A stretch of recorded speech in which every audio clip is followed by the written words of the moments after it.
नमस्ते छात्रों, आज हम देखने जा रहे हैं कक्षा 9वीं का जो दूसरी इकाई है उसका जो छठवा पाठ बोलेंगे हम, पूरक पठन निसर्ग वैभव, जिसके कवि है सुमित्रानंदन पंत।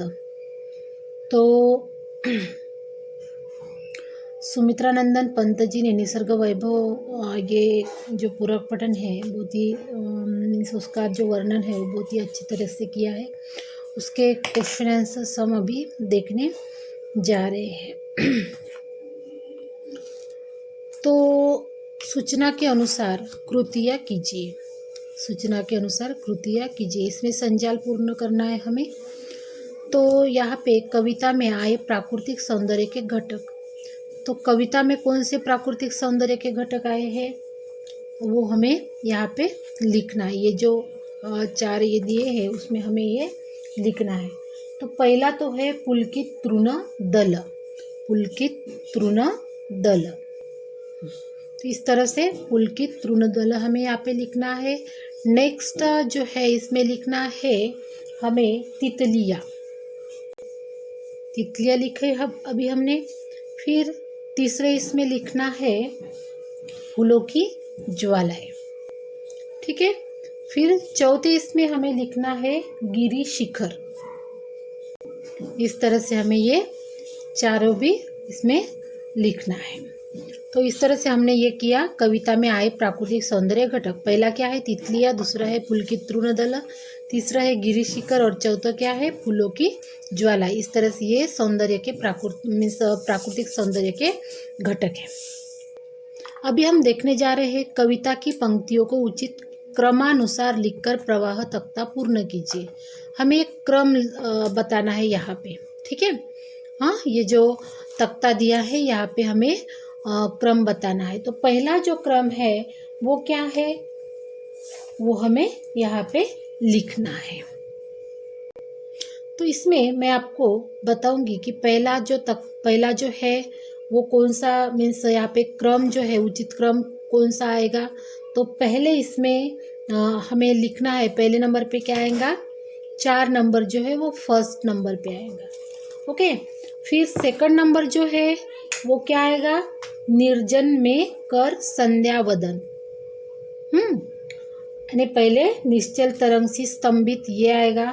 फिर सेकंड जो है फिर तो सॉरी, मैंने आपको यहाँ पे फर्स्ट निश्चल बताया, लेकिन पहला निश्चल नहीं है, पहला है अनिल स्पर्श पुलकित तृणदल, अनिल स्पर्श पुलकित तृणदल, ठीक है। पहला क्या है अनिल स्पर्श से पुलकित तृणदल। फिर सेकंड जो है वो है निश्चल तरंग सी स्तंभित, ये सेकंड है। फिर थर्ड वाला जो है परिचित मरकत आंगन में, ठीक है, ये वाला है थर्ड। और फोर्थ जो है अभिशापित हो उसका जीवन, ये जो है चौथा है। तो इस तरह से हमने यहाँ पे उचित क्रम लगाया है। पहला अनिल स्पर्श से पुलकित तृणदल, दूसरा है निश्चल तरंग से स्तंभित, तीसरा है परिचित मरकत आंगन में और चौथा जो है अभिशापित हो उसका जीवन। अभी हम तीसरा देखेंगे। कविता द्वारा हमें संदेश क्या मिला है, कविता द्वारा हमें संदेश क्या मिला वो लिखना है। तो मैं यहाँ पे आपको लिख कर नहीं बताऊंगी, सिर्फ पढ़ के बताऊंगी, वो आपको लिखना है। कविता में से यह संदेश मिलता है कि मनुष्य को अपने व्यवहार का विश्लेषण करना चाहिए कि क्यों वह सदैव चिंताग्रस्त रहता है, संघर्षरत रहता है। मनुष्य इस सृष्टि का सर्वश्रेष्ठ प्राणी है, उसे ईश्वर से बुद्धि दी है, कल्पना और तर्क शक्ति दी है। अपनी इन्हीं विशेषताओं के प्रयोग से कंदराओं और जंगलों में रहने वाला मनुष्य आज न केवल चांद पर पहुंच गया है बल्कि मंगल ग्रह पर बसने की तैयारी कर रहा है। ऐसा मनुष्य क्यों दुखी है? मनुष्य को अपनी स्वयं केंद्रिकता तथा अपना अहंकार छोड़कर वसुदेवम कुटुंबकम की भावना हमें अपनानी चाहिए। तो यह संदेश जो है वो हमें इस कविता से हमें मिल रहा है। इसका फोटो भी मैं आपको दे दूंगी।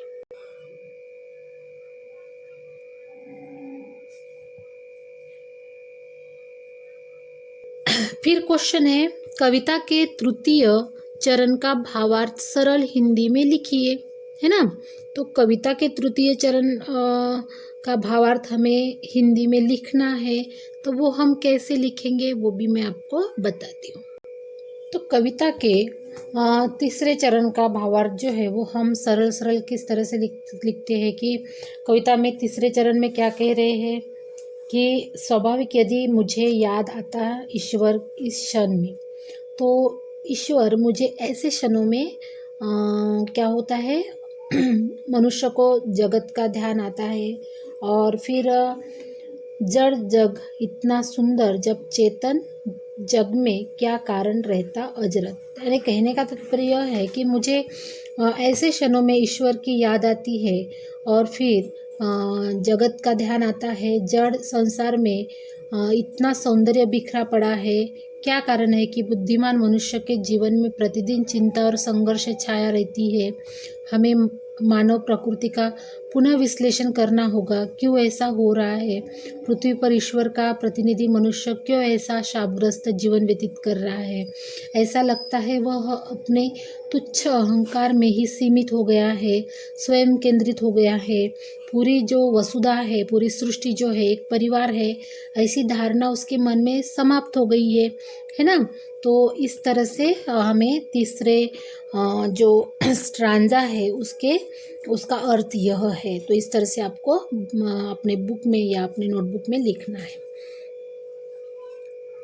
तो इस तरह से मैंने आपको निसर्ग वैभव इस पूरक पठन के क्वेश्चन आंसर्स जो है वो बताए हैं।